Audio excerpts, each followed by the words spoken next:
Hello everyone. तो class fifth में हम पढ़ रहे हैं सीड्स एंड सीड्स के बारे में। तो हमने प्रीवियस वीडियो में हमने पढ़ लिया कि सीड्स के पास एक बेसिक टेंडेंसी होती है, और वो क्या टेंडेंसी होती है उनके पास, that is to absorb water. अगर हम सिंपल टर्म्स में बोलेंगे, जो पानी सीड्स होते हैं वो पानी को अंदर, पानी उनके अंदर जाता है, उससे सीड्स के का जो साइज़ होता है वो डबल होता है। इससे डबल होता है जब उनके पास वो बेसिक टेंडेंसी होती है कि वो एब्जॉर्ब कर लेते हैं वाटर को। गोपाल की स्टोरी में हमने स्प्राउट्स भी पढ़ लिए, राइट। तो वहाँ पे हमें एक कंसेप्ट मिला सीड जर्मिनेशन के बारे में। तो सीड जर्मिनेशन को समझने से पहले हमें पता होना चाहिए कि जो प्लांट होता है उसकी बेसिक स्ट्रक्चर के बारे में हमें पता होना चाहिए। कि अगर मैं आपसे पूछूंगी कि प्लांट का बेसिक स्ट्रक्चर कैसा होता है, तो आप बोलेंगे एक प्लांट के पास एक स्टेम होता है। ये कहाँ आपको देखने को मिलेगा? सॉइल के ऊपर। तो उसके बाद फिर सॉइल के नीचे सॉइल के नीचे आपको क्या देखने को मिलेगा? आप बोलेंगे रूट्स। कभी वो वो थ्रेड लाइक स्ट्रक्चर्स होते हैं, कभी ब्रांच होते हैं, कभी सिंपल होते हैं, तो उसको हम बोलते हैं रूट्स, ठीक है। तो अब आपको समझ आया होगा कि जो सॉइल के ऊपर होता है उसे हम स्टेम बोलते हैं, या हम उसको स्टॉक भी बोल सकते हैं। तो और जो नीचे होता है उसको हम बोलते हैं रूट्स, ठीक है। तो स्टेम से निकल आती है, फिर ब्रांच से निकल आती है लीव्स, फ्लावर्स या फ्रूट्स भी, ठीक। तो this is the basic structure of A plant.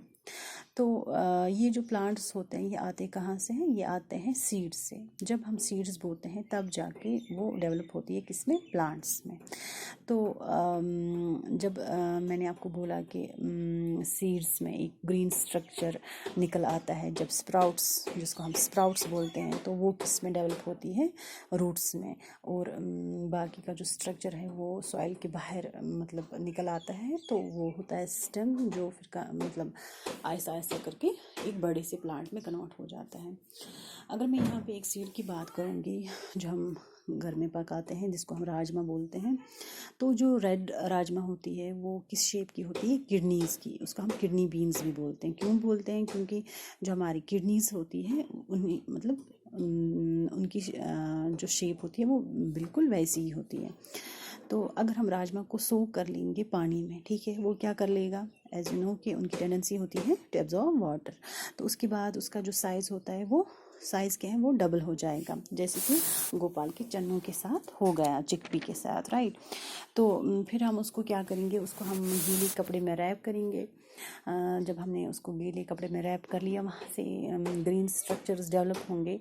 तो वो होते हैं स्प्राउट्स। क्या होते हैं? स्प्राउट्स। तो जो ये स्प्राउट्स है वो ऐसा ऐसा करके किस में चेंज हो जाएंगे? रूट्स में, ठीक है। इस स्टेज में जब जब देखिए, जब स्प्राउट्स निकल आते हैं ना सीड्स को, इस स्टेज में अगर हम उसको सॉइल में बोएंगे तब उसको वहाँ पे एक स्ट्रक्चर्स निकल आएंगे जिनको हम रूट्स बोलेंगे, ठीक है, जो सॉइल के अंदर होंगे। और बाहर क्या निकल आएगा? स्टेम, ठीक है। तो फिर वहाँ स्टेम से क्या निकल आएंगी? ब्रांच, लीव्स, फ्लावर्स, फ्रूट्स, है ना। तो इस प्रोसेस को हम बोलेंगे, जो भी बड़ी सी प्रोसेस है इसको हम बोलते हैं seed germination. That means seed germination is a process where seeds get converted into plant. Seeds को पहले एब्जॉर्ब कर लेते हैं वाटर, फिर स्प्राउट्स निकल आते हैं, वो ग्रीन स्ट्रक्चर्स किसमें ऐसा ऐसा चेंज हो जाते हैं? रूट्स में। फिर वो उससे क्या बाहर निकल आता है? स्टेम, और स्टेम फिर एक प्लांट में कन्वर्ट हो जाता है। इस सारी प्रोसेस को बोलेंगे हम सीड जर्मिनेशन। तो स्प्राउट फॉर्मेशन क्या होता है कि जब हम सीड्स को सोक कर लेते हैं वाटर में, तो उनकी टेंडेंसी होती है एब्जॉर्ब करने की, तो एब्जॉर्ब कर लेते हैं, वहाँ से ग्रीन स्ट्रक्चर्स डेवलप होते हैं, उनको हम बोलते हैं sprouts, and that is known as sprout formation. So this was all about our today's lesson.